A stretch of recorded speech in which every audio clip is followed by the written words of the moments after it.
ঠাকুরগাঁয়ে গতকাল এক জনসভায় বিএনপি মহাসচিব বলেছেন ভোটের অধিকার আদায়ে 5 আগস্টের মতো রাস্তায় নামতে হতে পারে।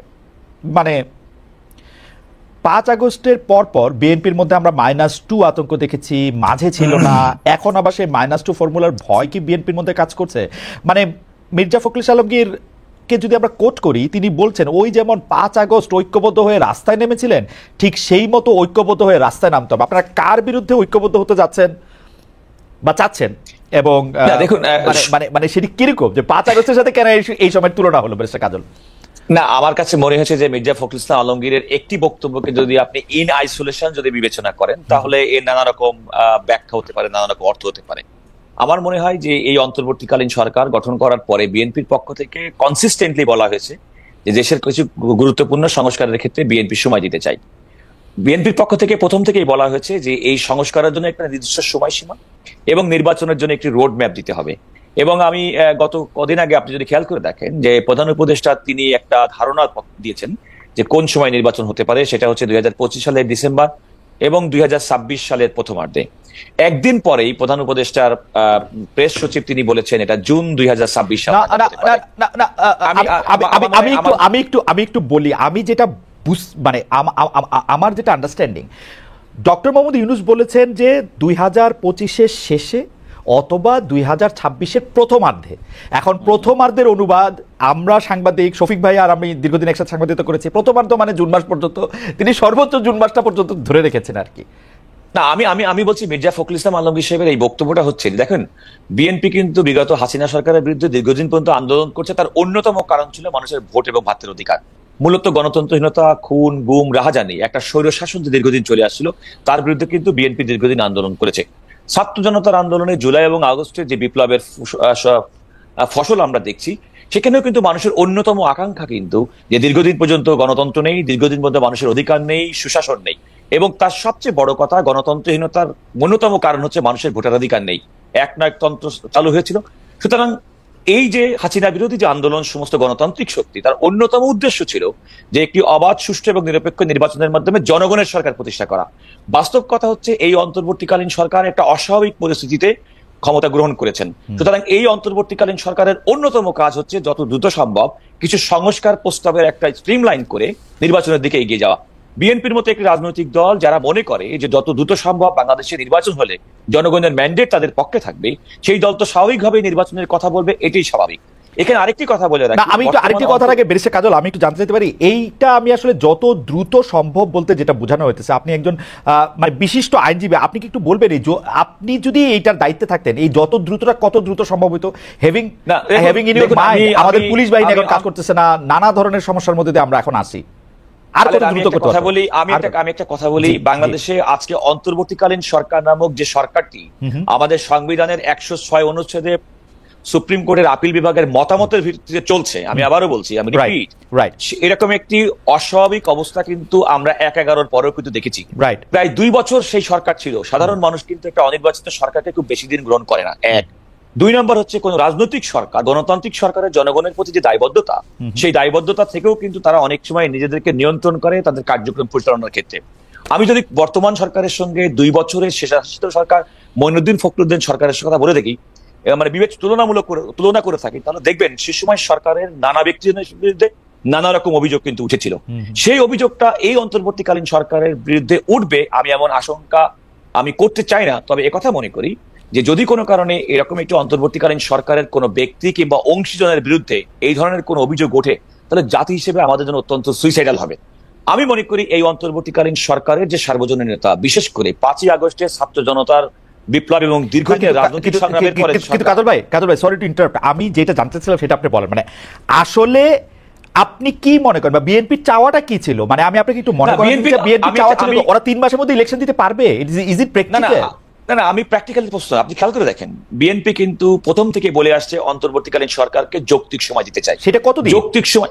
আমি বলছি, আমি জাস্ট আপনাকে বলি, যৌক্তিক সময় এক একজনের কাছে এক এক রকম। আপনি খেয়াল করে দেখেন প্রধান উপদেষ্টা বেশ কয়েকটি সংস্কার কমিশন গঠন করেছেন। তিনি স্পষ্টত বলেছেন ডিসেম্বর 2024-এর মধ্যে এই সংস্কার কমিটিগুলো থেকে প্রস্তাবনা আসবেন, সুপারিশ আসবেন। এই সুপারিশের পরে মার্চ নাগাদ তিনি রাজনৈতিক দলগুলোর সঙ্গে বসবেন, তাদের মতামত গ্রহণ করবেন।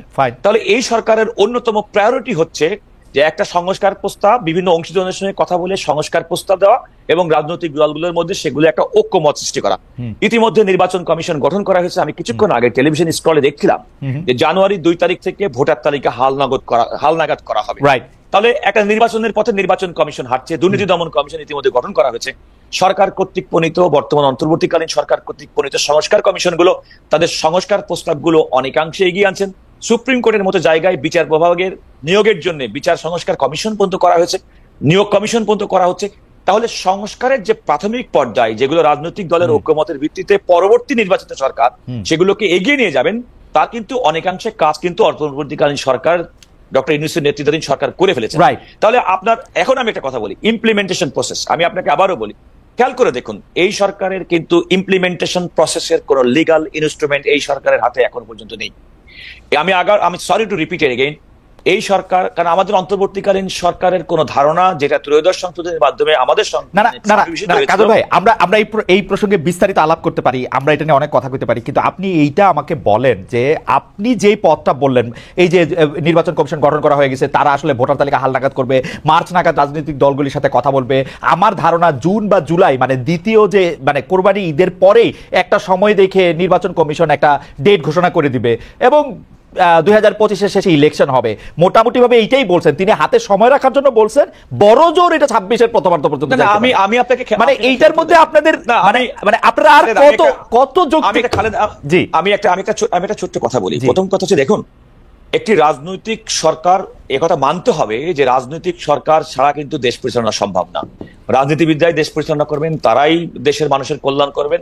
ইন দ্য লং রান একটা অনির্বাচিত সরকার ব্যবস্থা সাময়িকভাবে মানুষের স্বস্তির কারণ হলেও দীর্ঘমেয়াদে কিন্তু এটা খারাপ ফল বয়ে আনতে পারে। এটা বিভিন্ন দেশের উদাহরণ। আমাদের দেশের মধ্যে 1/11 পরবর্তী অন্তর্বর্তীকালীন সরকারের ক্ষেত্রে আমাদের উদাহরণ কিন্তু আমাদের চোখে সামনে আছে। আমরা কাজল ভাই, আপনি যদি আমাদেরকে একটু সময় দেন তাহলে আমরা বলবো যে রাজনীতিকরাই দেশ পরিচালনা করবেন, রাজনীতিবিদরাই দেশকে এগিয়ে নিয়ে যাবেন। আমরা গত 54 বছরে 53 বছরে এই বক্তব্যের পক্ষে আমরা কত প্রমাণ আমরা আসলে দেখি। রাজনীতিবিদরা আসলে বাংলাদেশকে আছে, আপনি খেয়াল করে দেখুন, কেন আপনি খালেদ, আপনি মনে আছে যে আমাদের তরুণ বন্ধু আমার সঙ্গে সহ-আলোচক, তিনি যেমন রাজনৈতিক দল গঠন করার জন্য একটা প্রক্রিয়ার মধ্যে আছেন। এই বাংলাদেশের স্বাধীনতা অব্যবহিতের পরে যে গণতন্ত্রের জন্য পাকিস্তানের বিরুদ্ধে স্বাধীন সংগ্রাম করে বাংলাদেশ স্বাধীন হয়েছে, আপনার কি মনে নাই 1975 সালের জানুয়ারি মাসে সংবিধানের 4র্থ সংশোধনের মাধ্যমে শুধুমাত্র একটি মাত্র রাজনৈতিক দল করা হয়েছে? আপনার কি মনে নেই সেই সংশোধনের মাধ্যমে বাংলাদেশের স্বাধীন বাংলাদেশে 4টি সংবাদপত্র বন্ধ করা হয়েছে? 75 পরবর্তী সরকারকে আপনি রাজনৈতিক সরকার বলবেন না? এটা তো রাজনীতিবিদরাই করছে। তাই আমি আপনাকে বলছি এটি যেমনটি দেখেছি তেমনি কি আমরা দেখি নাই যে শহীদ প্রেসিডেন্ট জিয়াউর রহমান সমস্ত রাজনৈতিক দলকে উন্মুক্ত করে দিয়েছেন? শহীদ প্রেসিডেন্ট জিয়াউর রহমান, আপনি আমাকে বলেন তো, বীর মুক্তিযোদ্ধা শহীদ প্রেসিডেন্ট জিয়াউর রহমান রাষ্ট্র ক্ষমতা আসলেন কেন? উনি তো পলিটিশিয়ান না, সরকারি কর্মচারী। আমি যদি বলে থাকি, আজকের জাতির ঐতিহাসিক প্রয়োজনে শহীদ প্রেসিডেন্ট জিয়াউর রহমান 7ই নভেম্বর বাংলাদেশের ছাত্র সিপাহী জনতা। আচ্ছা, আমি যদি আপনাকে বিনয়ের সঙ্গে কাউন্টার প্রশ্ন করি যে ডক্টর ফখরুদ্দিন আহমেদ সাহেবের নেতৃত্বাধীন আগস্ট 2024 সালে এই সরকার কিভাবে আসলো বলেন তো? খুব খারাপ। একইভাবে না, খারাপ না, একইভাবে। তার মানে জনতা, সিপাহী জনতা সেই সময়কার শহীদ প্রেসিডেন্ট জিয়াউর রহমানের রাষ্ট্রের প্রয়োজনে তার মধ্যে একটা স্টেটমেন্টের দরকার ছিল। আজকে এই রাষ্ট্রের প্রয়োজনে এই স্টেটমেন্ট ডক্টর ইউনূস আসছেন, আপনাদের খারাপ লাগছে? আমি সেটাই বলছি। তার মানে কি, রাষ্ট্রের প্রয়োজনে শহীদ প্রেসিডেন্ট যেমন আজকে যখনকার 2024 সালে বসে আমরা যদি মনে করি যে 5ই আগস্ট বিপ্লব পরবর্তী এদেশের ঐক্য, অর্থনৈতিক শৃঙ্খলা ফিরিয়ে আনা, সুশাসন সুনিশ্চিত করার জন্য অন্তর্বর্তীকালীন সরকার ব্যবস্থা ডক্টর ইউনূসের নেতৃত্বে হওয়া দরকার। 75 পরবর্তী বাংলাদেশের সময় শহীদ প্রেসিডেন্ট জিয়াউর রহমান তৎকালীন সময়ের মানুষের কাছে সবচেয়ে গ্রহণযোগ্য ব্যক্তি ছিল, যিনি বাংলাদেশকে লিড করতে পারবেন। এবং জিয়াউর রহমান সাহেব ক্ষমতায় আসার আগে বা লিড করার আগে তো উনি কারো ম্যান্ডেট নেন নাই যে উনি পারবেন কি পারবেন না। জনগণ তো তার এই দায়িত্ব দেয় নাই, উনি নিজে দায়িত্ব নিজে নিছেন, তাই না? আমরা এটা নিয়ে কথা বলতে আসি। আবার খালেদ মহিউদ্দিন, আমি আপনাকে কারেকশন করে দিচ্ছি, শহীদ প্রেসিডেন্ট জিয়াউর রহমানের ইতিহাস দেখেন, সমস্ত ইতিহাস থেকে তিনি আমি ইতিহাস দেখছি উনি সহকারী সেনাপ্রধান ছিলেন, সেটা থেকে তিনি ডেপুটি চিফ মার্শাল অ্যাডমিনিস্ট্রেটর হয়েছেন। তারপরে উনি জাতির ঐতিহাসিক প্রয়োজনে যেমন করে আমি একদম হুবহু ডক্টর ইউনূসের তাই দেখি। আমি ডক্টর ইউনূসের তাই দেখি। আমি বললাম উনি ক্যান্টনমেন্ট থেকে আসছেন আর উনি গ্রামীণ ফোন থেকে আসছেন, গ্রামীণ ব্যাংক থেকে। আমি সেটাই বলছি যে ডক্টর ইউনূস সাহেবের নেতৃত্বে যে সরকার ঐতিহাসিক প্রয়োজনে 2024 সালে এই জনগণের কল্যাণার্থে আসছেন এবং জনগণের কল্যাণার্থে তারা কাজ করবেন এবং জনগণের সেই সমর্থনটা তারা পেয়ে আসছেন। যেমনটি সমর্থন শহীদ প্রেসিডেন্ট জিয়াউর রহমান, সিপাহী জনতা, আপামর জনগণের কাছ থেকে পেয়েছি। কাজল ভাই, আপনাকে অনেক ধন্যবাদ। আমি একটু জনাব নাসিরউদ্দিন পাটোয়ারির কাছে যাই, আমি আসবো আবার আপনার কাছে। আপনার কাছে আমাদের অনেক প্রশ্ন রয়েছে। সরি, প্রথম প্রশ্নটা একটু বিলম্বিত হয়ে গেল। জনাব নাসিরউদ্দিন পাটোয়ারি, 2 মাসের মধ্যে আপনাদের রাজনৈতিক দল হতে যাচ্ছে, পাশাপাশি বৈষম্য বিরোধী ছাত্র আন্দোলন ও জাতীয় নাগরিক কমিটি প্রেসার গ্রুপ হিসেবে সক্রিয় রাখার কথা বলেছেন আমরা। আর এই দুটি সংগঠন যারা থাকবেন তারা আবার সরাসরি আপনাদের রাজনৈতিক দলে যুক্ত থাকবেন না। সেক্ষেত্রে কি তারা জাতীয় নাগরিক কমিটি ছেড়ে যাওয়া দলটিতে যোগ দিবেন? এই 3টি সংগঠন ছাড়াও আপনাদের প্রতিনিধিত্ব আছেন, আপনাদের হবু দলটিকে কি আমরা সরকারি দল ছাড়া আর অন্য কোনো কিছু বলতে পারবো? মানে কেন আমরা এরকম বলতেছি জনাব নাসিরউদ্দিন পাটোয়ারি, এই বৈষম্য বিরোধী ছাত্র আন্দোলন থেকে শুরু করে নাগরিক কমিটি বা উপদেষ্টাদের সম্পর্কে নানা ধরনের, যেমন আমি জনাব মতিউর রহমান চৌধুরীকে উদ্ধৃত করতে চাই। জনাব মতিউর রহমান চৌধুরী ওইদিন বলেছেন, মানব জমিনের সম্পাদক, যে এই সরকারে যারা আছেন তারা কি সবাই ফেরেস্তা, কারো বিরুদ্ধে কোনো কিছু লেখা যাচ্ছে না কেন? আপনারা সব ক্ষেত্রে প্রভাব বিস্তার করতেছেন, সব জায়গার মধ্যে আপনারা ট্যাগিং করতেছেন, আপনারা একটা নির্বাচিত সরকারকে ক্ষমতায় আসতে দিচ্ছেন না, আপনারা নিজেদের ক্ষমতা নিজেরা প্রলম্বিত করতেছেন, আওয়ামী লীগের দোষ আপনারা বিএনপির উপরে চাপাচ্ছেন। আপনি যদি একটু মন্তব্য করতেন জনাব নাসিরউদ্দিন পাটোয়ারি। অনেকগুলা ধন্যবাদ দেশ প্রবাসে যারা ঠিকানা দর্শক বিন্দু দ্বারা দেখছেন, এবং সহ আলোচক যিনি রয়েছেন প্রথিতযশা আইনজীবী, এবং খালেদ ভাই সবারই একজন প্রিয় মানুষ। সো অনেকগুলা প্রশ্ন এসেছে এবং প্রশ্নগুলো আমি একে একে উত্তর দিচ্ছি। প্রথমত হলো 5th অগাস্টের আগে যে আন্দোলনটা হয়েছিল এটা কোনো অর্গানাইজড ওয়েতে আন্দোলনটা ছিল না, এটা একটি জনগণের স্বতঃস্ফূর্ত অংশগ্রহণ ছিল।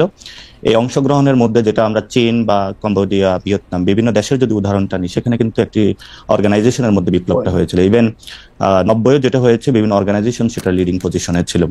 কিন্তু এই আন্দোলনটা আমরা যেটা সক্ষম হয়েছে এটা অনেকটা লুজ কানেকশনের মধ্যে দিয়ে হয়েছে, যে যার জায়গা থেকে যতটুকু সামর্থ্য ছিল অতটুকু দিয়ে হলো আন্দোলনে ঝাঁপিয়ে পড়েছিল।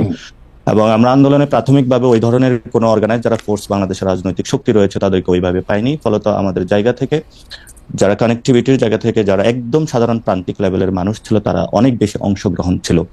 এবং এই আন্দোলনটা যদি আগে থেকে অর্গানাইজ থাকতো তাহলে হয়তোবা এই পর্যন্ত আমরা একটি নতুন পথযাত্রায় পরিক্রমায় অবতীর্ণ হতে পারতাম। কিন্তু সেই যাত্রায় আমরা যখন আন্দোলন এবং শেখ হাসিনা যখন পালিয়ে গেল সেখানে দেখেছিলাম যে মব জাস্টিস হচ্ছে, বিভিন্ন জায়গায় অনেক ক্রিয়া কার্যকলাপ হচ্ছে।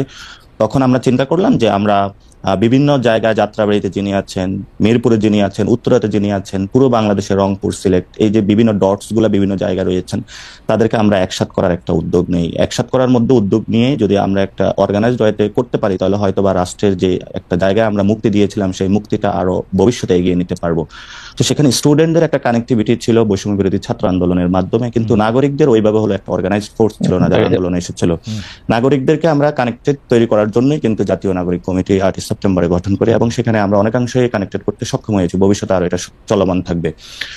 আপনি যখন এই কথা বলছিলেন জনাব নাসিরউদ্দিন পাটোয়ারি, এই জায়গার মধ্যে থেকে একটু কথা বলে যাই আর কি, মাফ করবেন আমাকে, যে একটু কথা বলে যাই। আপনি যে নাগরিক কমিটিতে আপনি কানেক্টেড করবেন, কয়েকদিন আগে আপনি বললেন যে এটা আসলে বিএনপির লোকজন একদমই আপনি পছন্দ করে নাই, সেটা হচ্ছে যে অপসারিত কাউন্সিলরদের, মানে সিটি কর্পোরেশন ও পৌরসভা বিষয়ে আপনার একটি বক্তব্য নিয়ে আপনি জানেন যে কাউন্সিলরদের মধ্যে যারা বেশিরভাগই আওয়ামী লীগের ছিলেন অথবা আওয়ামী লীগের আমলে নির্বাচিত ছিলেন তাদেরকে আপনি এক করতে চাইলেন। এইটা মূলত আমরা যারা দেখছি আপনাদের, তারা দেখছিলাম যে এটা একটা ভোটের রাজনীতি, আপনারা একটা পপুলিস্ট জায়গা থেকে এই জিনিসটা করতে চাইছেন কিনা, জিনিসটা যতটা মানে ঘটনা তার চেয়ে অনেক বেশি হইলো আপনাদের, আমি জানি না মানে কিসের জন্য, সেটাও যদি আপনি একটু বলেন কেন আপনারা এটা।